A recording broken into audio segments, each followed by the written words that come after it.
Today I would like to start with a little quote. Stress is not what happens to us, it's our response to what happens. And response is something we can choose. This is a quote I like very much, and it's from Maureen Killoran. So response is something we can choose. We experience a stress signal, yes?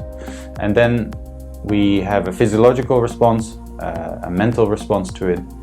And generally there is a perception of there's something wrong, right? Like we don't feel good, we don't feel at ease, just uncomfortable. We need to get rid of it, we have to solve it, we have to make it go away, yeah? I think we all agree that that's generally how we respond to stress. Here is what we could call our automatic reaction patterns and a more aware or conscious response. What happens there is that we press the accelerator. We go into action-reaction mode. We have a sort of innate belief that if we are just attacking it, it will just go away and we can then move on.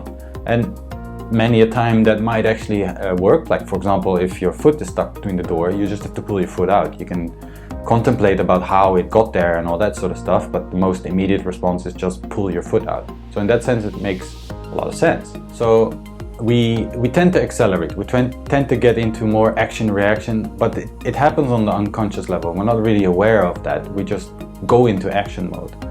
And if we do this too often, without really processing and without really taking the time to work it through and give it a place on the physical and mental level, we reach a state of exhaustion and our system goes out of balance. Now, conversely, if we would follow that pathway, we would then say to stop first, not to accelerate, to actually, like when the light is on orange and we're about to shoot into like a stress mode, to actually take a step back, you know, and like, whoa, what's going on here? Like, actually have a look, you know, and slow down, have a look, have some perspective, and then actually see what's really necessary here. So to have more of a conscious response. And from that conscious response, we are actually able to make the right decisions. One of the downsides of the automatic response is that we're not really conscious of the decisions we make. We do them by habit, or we do them by pattern. And the conscious response gives us more of an opportunity to learn from the situation and then to adequately respond to it in a manner that fits us more, or that fits the situation more, or the circumstance, and therefore make a change.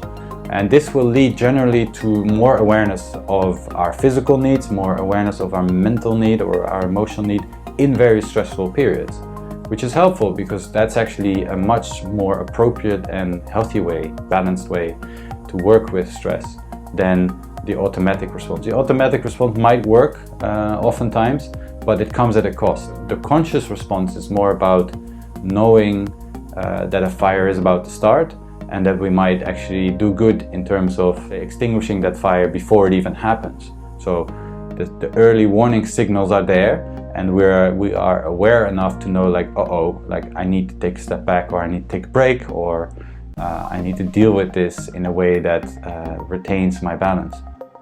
And so physically and psychologically, we're much more healthy, we're much more balanced, we know more what we need in challenging circumstances in order to retain the balance, in order to retain our energy.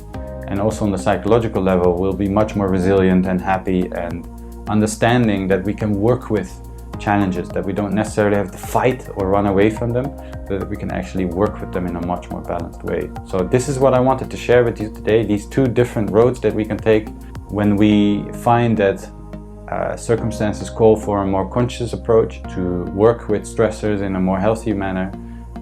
That we will find that generally that leads to more contentment and happiness and physical well-being.